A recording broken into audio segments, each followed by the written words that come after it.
بسم اللہ الرحمن الرحیم۔ معزز سامعین، آپ دیکھ رہے ہیں میرا یعنی جاوید صادق کا یوٹیوب چینل،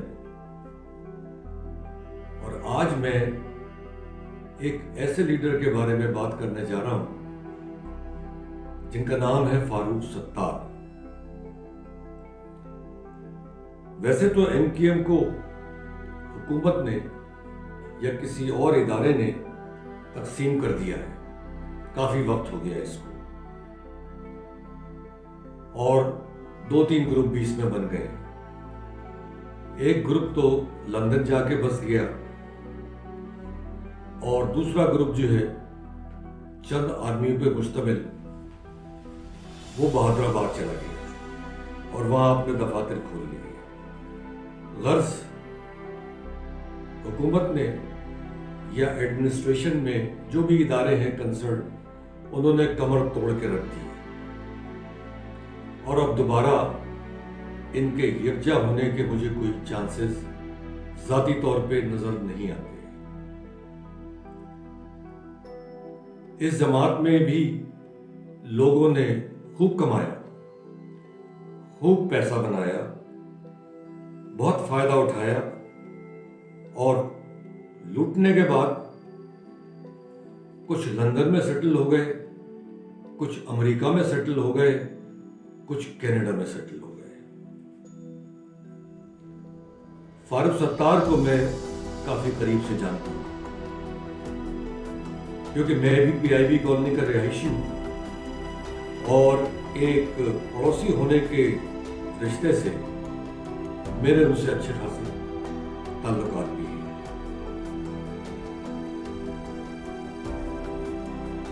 یہ ایک پڑھا لکھا انسان ہے، پیشے کے اعتبار سے میڈیکل ڈاکٹر ہے، اور سچ بولنے کی ان کو بھی سزا دی گئی اور پارٹی سے ان کو علیحدہ کر دیا گیا۔ اس سارے سسٹم میں علیحدگی کے وہ لوگ شامل ہیں جن کو فاروق ستار نے بنایا۔ میں اب کیا نام دوں آپ کو، آپ کے سامنے ہوگا، آپ سب اس سے بخوبی واقف ہیں کہ فاروق ستار ٹاپ پہ تھے، اور نیچے کے لوگ جو تھے انہوں نے موقع سے فائدہ اٹھانے کے لیے علیحدگی اختیار کر لی۔ وسیم اختر جو اس وقت بہادر آباد کا سیٹ اپ فائنینشلی چلاتے ہیں میرے خیال سے، ایک دن کہہ رہے تھے ٹی وی کے اوپر کسی پروگرام میں کہ فاروق ستار آپ 60 سال سے اوپر کے ہو گئے، اور اب آپ ریٹائر ہو جائیں اور ہماری جان چھوڑ دیں اور دوسروں کو کام کا موقع فراہم کریں۔ اس کو کہتے ہیں نمک حرامی۔ میں نے اس شخص کو فاروق ستار کے سامنے ادب کے ساتھ ہاتھ باندھے ہوئے کھڑے ہوئے دیکھا ہے۔ اسی فاروق ستار کا بہت بڑا رول تھا اس کو میئر کراچی بنانے میں، اور آج یہ فاروق ستار کا سب سے بڑا مخالف بن گیا ہے۔ بہرحال یہ ایماندار لوگوں کے ساتھ پہلی دفعہ یہ واردات نہیں ہو رہی، ایسا ہی ہوتا ہے۔ ایمانداری، سچ بولنا وہ جرم بن جاتے ہیں۔ ہونا تو یہ چاہیے تھا کہ جو بچے کچے لوگ ہیں وہ یونائٹ ہوتے، مل جل کے رہتے، اتفاق پیدا کرتے،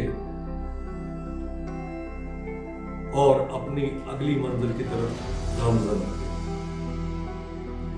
اور حالات کو بہتری کی طرف لانے کی کوشش کرتے، مگر ایسا نہ ہوا۔